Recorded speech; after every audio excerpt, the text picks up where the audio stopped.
പാപത്താൽ ഞാൻ തകർന്നിടുമ്പോൾ രക്ഷിക്കാൻ നിൻ കരം നീട്ടണേ. പാപത്താൽ ഞാൻ തകർന്നിടുമ്പോൾ രക്ഷിക്കാൻ നിൻ കരം നീട്ടണേ. ആത്മാവാം ദൈവമേ വരണേ, എൻ്റെ ഉള്ളിൽ വസിക്കാൻ വരണേ. ആത്മാവാം ദൈവമേ വരണേ, എൻ്റെ ഉള്ളിൽ വസിക്കാൻ വരണേ. മിശിഹായിൽ അനുഗ്രഹീതരായവരെ, ദിവ്യകാരുണ്യ ഈശോ ഈ ദിവസം നമ്മെ ഓരോരുത്തരെയും നമ്മുടെ പ്രവർത്തനങ്ങളെയും അനുഗ്രഹിക്കുകയും ആശീർവദിക്കുകയും ചെയ്യട്ടെ എന്ന് പ്രാർത്ഥിക്കുകയാണ്. ഇന്ന് നമ്മുടെ ധ്യാന വിഷയമാക്കുന്ന വചനഭാഗം പ്രഭാഷകന്റെ പുസ്തകം 25-ാമത്തെ അധ്യായത്തിന്റെ 22-ാമത്തെ തിരുവചനമാണ്.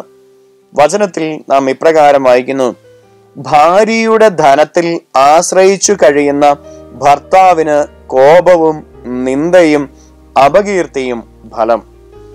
ഇന്ന് പല കുടുംബങ്ങളിലേക്കും കടന്നു ചെന്ന് കഴിയുമ്പോൾ മനസ്സിലാക്കാൻ പറ്റുന്ന ഒരു കാര്യം, ചില കുടുംബങ്ങളില് ഭർത്താക്കന്മാര് മാത്രം അധ്വാനിക്കുകയും ഭാര്യയും മക്കളും അത് ആസ്വദിക്കുകയും അനുഭവിക്കുകയും ചെയ്യുന്ന അവസ്ഥ. ചില കുടുംബങ്ങളില് ഭാര്യമാരെ കൊണ്ട് മാത്രം പണിയെടുപ്പിക്കുകയും ജോലി ചെയ്യിപ്പിക്കുകയും ഭർത്താക്കന്മാര് അത് അനുഭവിക്കുകയും ചെയ്യുന്ന അവസ്ഥ. പ്രിയപ്പെട്ടവരെ, ഇത് രണ്ടും കഷ്ടതയാണ്. ഇത് രണ്ടും അതാരാണോ ചെയ്യിക്കുന്നത് അവർക്ക് അപകീർത്തി വരുത്തുന്ന കാര്യമാണ് എന്ന് നമ്മൾ മനസ്സിലാക്കണം. ഇന്ന് കുറേയേറെ കുടുംബങ്ങളിൽ കാണാൻ സാധിക്കുന്ന ഒരു കാര്യമാണ്, ഭാര്യമാര് അധ്വാനിക്കുന്ന പണം ഭർത്താക്കന്മാര് ദൂർത്തടിച്ചു കളയുകയും ഭാര്യമാർക്ക് യാതൊരു വിലയുമില്ലാതായി തീരും ചെയ്യുന്ന അവസ്ഥകള്. അങ്ങനെ ഏതെങ്കിലും ഭർത്താക്കന്മാർ ഏതെങ്കിലും കുടുംബങ്ങളിൽ ഉണ്ട് എങ്കിൽ വചനം പഠിപ്പിക്കുകയാണ്, നിന്ദയും അപകീർത്തിയുമാണ് അവർക്ക് ഫലമെന്ന്. ഇതുപോലെ തന്നെ തിരിച്ചും ഭർത്താക്കന്മാരെ കൊണ്ട് മാത്രം അധ്വാനിപ്പിക്കുകയും അത് ചെലവഴിക്കുകയും ചെയ്യുന്ന അവസ്ഥ ഉള്ള ഭാര്യമാര് ചില കുടുംബങ്ങളിലുണ്ട്. അതും വചനത്തിൽ നമ്മൾ കാണുന്നു, നിന്ദയും അപകീർത്തിയുമാണ് ഉണ്ടാവുക എന്ന്. അതുകൊണ്ട് പ്രിയപ്പെട്ടവരെ, നന്നായിട്ട് അധ്വാനിക്കുവാനായിട്ട്, നിന്റെ ഭാര്യയ്ക്ക് വേണ്ടി, നിന്റെ ഭർത്താവിന് വേണ്ടി, നിന്റെ മക്കൾക്ക് വേണ്ടി നന്നായിട്ട് അധ്വാനിക്കുവാനായിട്ട് പ്രിയപ്പെട്ട ദൈവമക്കളെ, അത് ഓരോരുത്തർക്കും സാധിക്കണം. ഇപ്രകാരം കുടുംബത്തിന് വേണ്ടി അധ്വാനിക്കുന്നവരെ ഓർത്താണ് ദൈവം അഭിമാനിക്കുന്നത്. അവരെ ഓർത്താണ് കുടുംബങ്ങളില് വലിയ കീർത്തി ഉണ്ടാകുന്നതും ആനന്ദമുണ്ടാകുന്നതും. അതുകൊണ്ട് പ്രിയപ്പെട്ടവരെ, അധ്വാനിക്കുവാനുള്ള നല്ല മനസ്സിന് വേണ്ടി ഈശോയുടെ തിരുമുമ്പിൽ നമുക്ക് സ്തുതിച്ച് പ്രാർത്ഥിക്കാം. ഹല്ലേലൂയ. യേശുവേ, ആരാധന ആരാധന ആരാധന. Hallelujah hallelujah. കർത്താവായ ഈശോയെ അവിടുത്തെ കരങ്ങളിലേക്ക് ഈ മക്കളെ ഓരോരുത്തരെയും സമർപ്പിക്കുന്നു.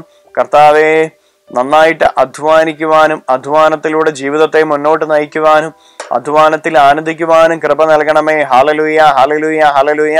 കർത്താവേ, ഈ ശുശ്രൂഷയിൽ പങ്കെടുക്കുന്ന ഏതെങ്കിലും മക്കൾ മടി പിടിച്ചിരിക്കുന്ന അവസ്ഥകളുണ്ടെങ്കിൽ അലസതയ്ക്കും മടിക്കും അടിമപ്പെട്ട് ജീവിക്കുന്ന മക്കളിൽ നിന്ന് അലസതയും മടിയും എടുത്തു മാറ്റി അവരെ ഓരോരുത്തരെയും അനുഗ്രഹിക്കണമേ. അങ്ങയുടെ കൃപ അവരിലേക്ക് ഒഴുകട്ടെ, അങ്ങയുടെ ശക്തി അവരിൽ നിറയട്ടെ. Hallelujah hallelujah. ഈ മക്കൾ ഓരോരുത്തരും ഈ ദിവസം അനുഗ്രഹിക്കപ്പെടട്ടെ. അങ്ങയുടെ ശാന്തിയും സമാധാനം ഇവരിൽ നിറയട്ടെ, അങ്ങയുടെ കൃപ ഇവരിൽ നിറയട്ടെ, അങ്ങയുടെ അഭിഷേകം ഇവരിൽ നിറയട്ടെ. Hallelujah hallelujah hallelujah. യേശുവേ, ആരാധന. ഹല്ലേലൂയ. നിത്യം പിതാവും പുത്രനും പരിശുദ്ധാത്മാവുമായ സർവേശ്വര എന്നേക്കും ആമേൻ.